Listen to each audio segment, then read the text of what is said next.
and welcome back to episode 4 of Flip of a Coin, the docu-series. I can't believe we're already up to episode 4. That's crazy. It's like just yesterday I started this whole idea. I'm so glad to see so many people wanting to take part in this and share their story. Don't forget to comment down below if you want to share your story or if you just want to give any suggestions on future videos. Also, as usual, don't forget to like, subscribe, and share to anyone and everyone who you think could benefit from this channel. Today for episode 4, we have Raichyl here to share her story about how she has lived with borderline personality disorder. Now, borderline personality disorder is one of the disorders that I'm not very familiar with. I've read about it, a lot about it, but I am very excited to actually hear about someone's experience with it. So I hope that this can inform you as much as it informs me. And without adding anything more, here we go on to episode 4.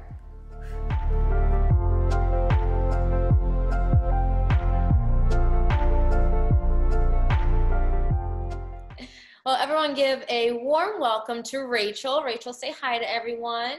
Hi. So Raichyl, just tell us a quick little blurb about yourself. Where are you from? What do you do? I'm a career entertainer. I sing, dance, model, and act. I'm mostly a recording artist, and my modeling lately has been promoting my music career. I am originally not from the country, and I live just outside of Philadelphia. Where are you from originally? I was born in Germany. Oh, wow. Yeah, I'm a military brat. That's so cool. Well, congrats, by the way, on all your modeling, promoting your singing now. That's awesome. Mm-hmm. New single drops soon. Ooh, where can we find your music? Well, I'm on Reverb Nation. If you spell my name the way that I spell it, Raichyl, it will literally be the first thing you find on Google. The new single will actually be available on all major platforms. I'm just waiting for the copyright to come back, and once I get that, then I can put it up on DistroKid, and it should be up hopefully by mid-September. That's so exciting. Well, congrats. Yeah. That is Thank amazing. you. So speaking about the interview you're going to do today, what made you decide that you wanted to reach out and say, I want to do an interview? Because borderline has been a huge part of my life, and it has been pretty much the catalyst for all of the ups and downs I've experienced over the years.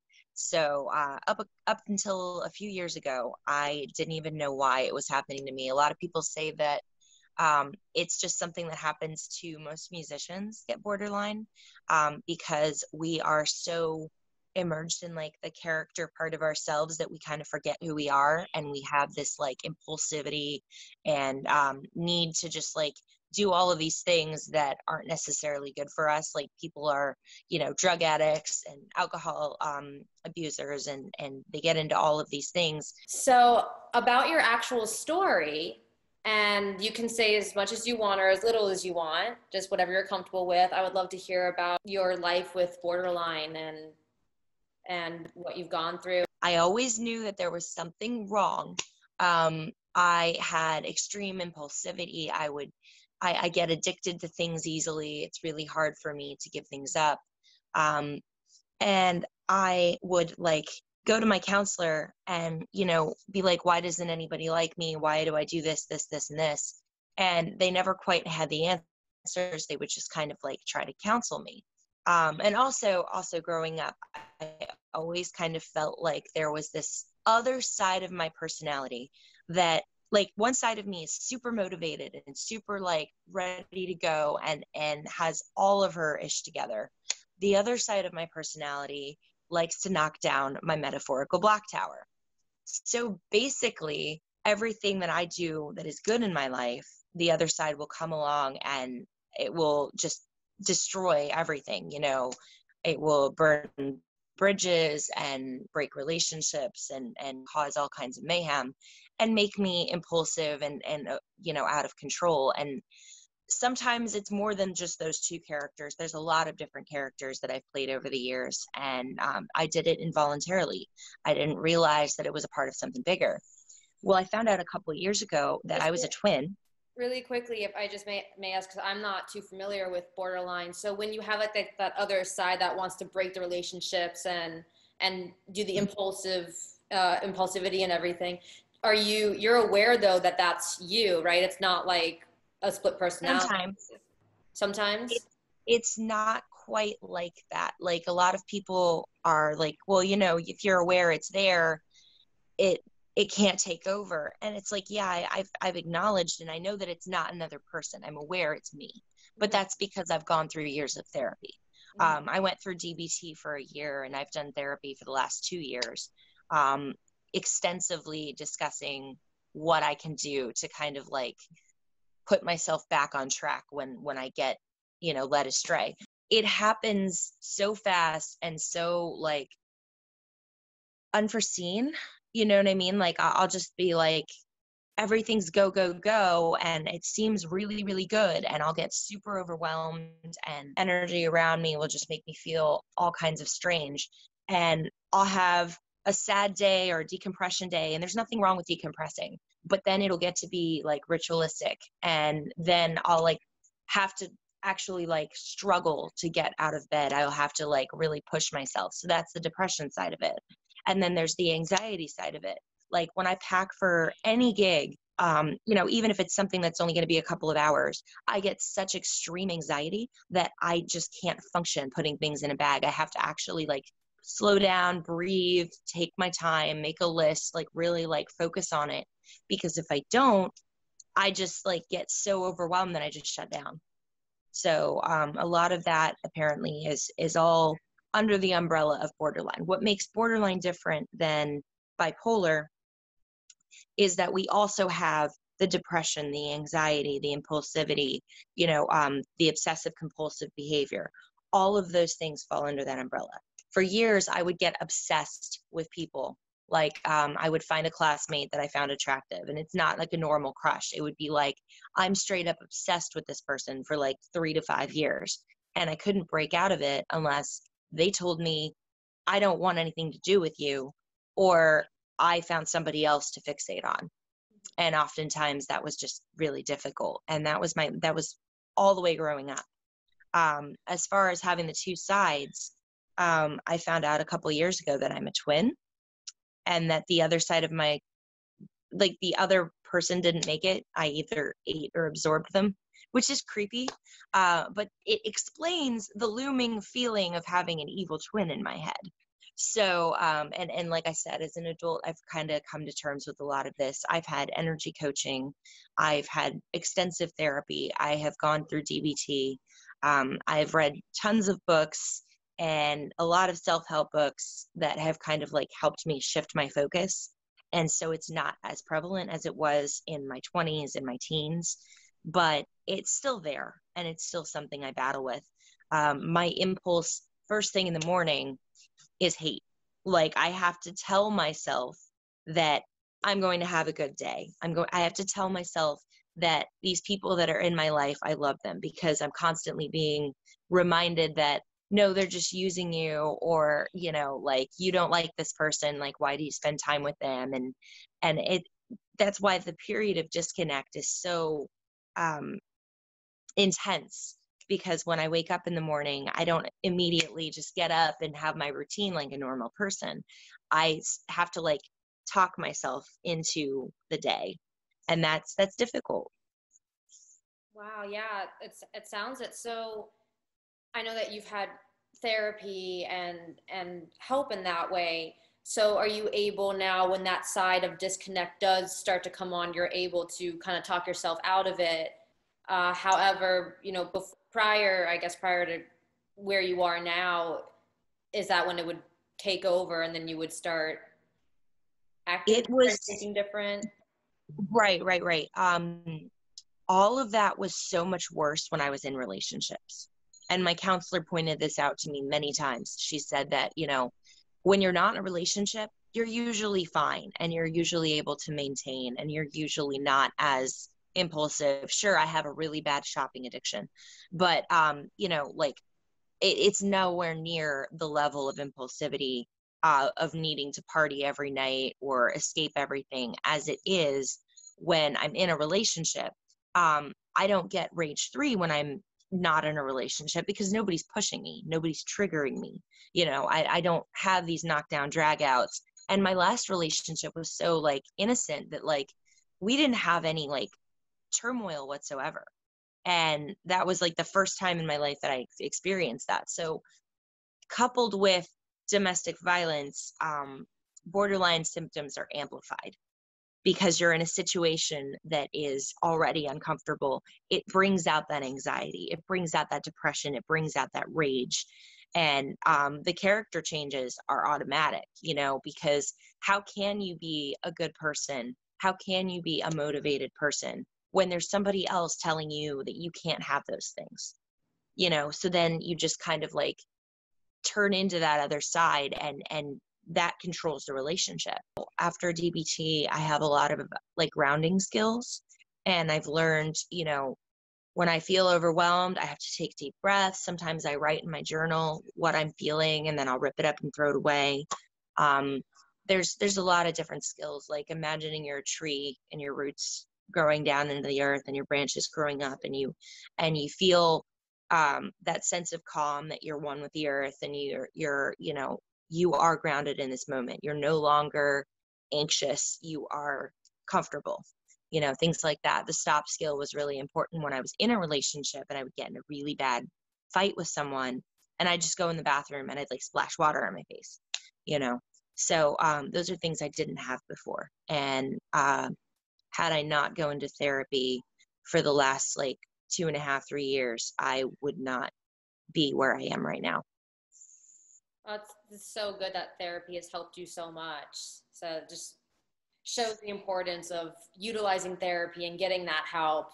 Which, speaking about that stigma, do you believe that, number one, do you believe that stigma is a huge crisis right now with the mental health community? And Absolutely. yeah, and number two, how have you yourself experienced stigma in your life? People don't really get on me too much about it, but they don't understand the impulsivity. They are like, well, if you wanted to do those things, you would do those things. And that's true to a certain extent.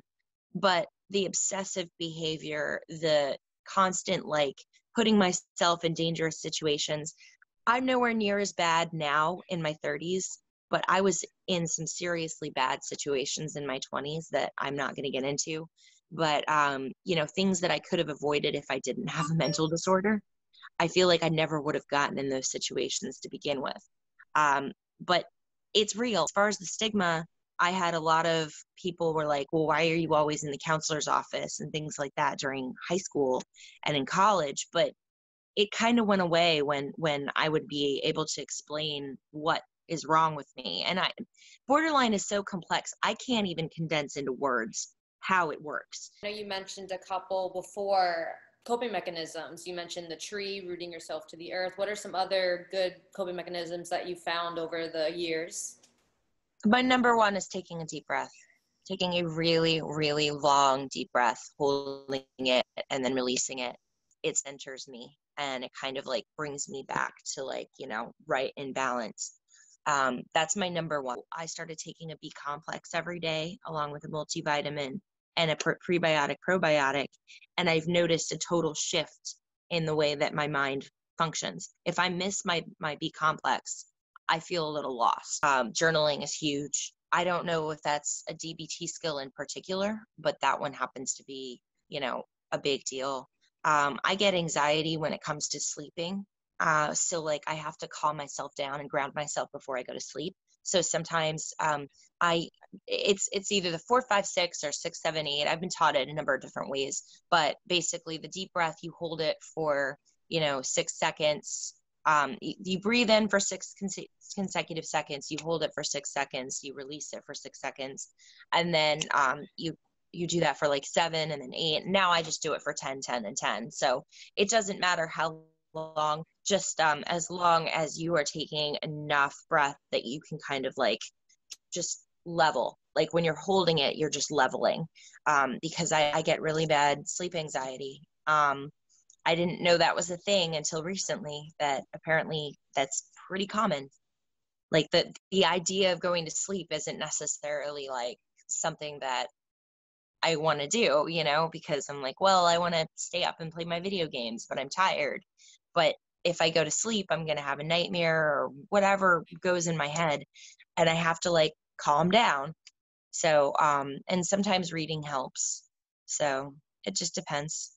So, Raichyl, what are some final words of wisdom or encouragement that you would give to people who are struggling with borderline, who maybe haven't had therapy yet or are going through therapy? What are some just words of encouragement for, because obviously you're very successful, you do music, you model, you act and everything. So it's great that you've been able to make something out of everything you're dealing with too. So one of the things that my counselor said I was really good at was taking what should be a disability and turning it into like a supernatural ability. And so the other characters that I play, I've got the rock star character and she's very useful. And so my biggest advice is to kind of try to not make yourself feel like you're disabled. Feel more like, there's something about you that is really different that you can use to your advantage. Sometimes that impulsivity is useful. When I worked in the clubs, it was very, very useful. And I had to be somebody else, and being able to turn off your real personality and go in there and do the thing. That's brilliant. The other thing is never give up on yourself, no matter how you feel like, you've entered that dark space and it's all you've got. And you're like, I don't have anything going for me. I'm not making money. I'm miserable. I'm laying around. I can't afford to feed myself. Don't feel that way. I know that it's a lot of people say this about depression. It's not as easy as shifting your mindset, but try to reach out to someone. Even if it's just like, make a dumb little Facebook post saying I need to see cute things or something like that, and somebody's going to reach out to you, because keeping that faith alive is a really big part of it. And I don't know what everybody believes in, but I try to stay grounded with my higher power. I write in a journal before I go to sleep every night, thanking the universe for everything that has happened that day and all the blessings, people, and opportunities. And I keep it open by my bedside. So that's my ritual. Another thing is the song Bye Bye Borderline by Zeromancer is about his disorder and how he's letting it go. And that's very inspirational to me. So when I hear that, that's like, sometimes it used to make me cry. It used to make me cry a lot, but now I really get it. And especially when I'm on a nice drive with myself, with my windows open, and I'm, listening to this song, and I just I get a smile on my face, because it's yeah, bye bye borderline. You don't control me anymore. You are above this. You can live with it in a way that doesn't cripple you completely. And yes, you're still going to have bad days, but as long as you remember who you are and what you stand for, it can't own you. That's amazing that you've been able to turn a disability into an ability. That's how I am too. I use all of my demons to motivate me. So it's a very important thing. And I always say, don't focus on what you can't control, but what you can control. So you can control your perspective, and you can control how you utilize what you're dealing with. So thank you for bringing that up again. And Raichyl, thank you so much for sharing your story and for being so honest and open. And I hope that you have been able to inspire some people who are dealing with borderline or even just depression in general. And again, just thank you. You're awesome. And I hope you have a great rest of your week. And I will talk to you. Thanks for having me. This was a great opportunity. Of course, of course. Together we can conquer all this, right? All right. Well, I will talk to you soon. Thanks, Raichyl. Absolutely. Have a great one. You too. Great. Bye. A major shout out to Raichyl today for being so honest and open and sharing her story. I know I definitely learned a lot. I hope that you all learned a lot too. I'm so proud of her for reaching out to me and for wanting to do this. Thank you all so much for joining me for another fantastic episode of Flip of a Coin, the docu-series. Also, as usual, don't forget to like, subscribe, and share to anyone and everyone who you think could benefit from this channel. You all are amazing, and I'm so happy that I get to share not only my story, but the stories of others with all of you. I hope that you all have a beautiful rest of your week, and I will see you next time.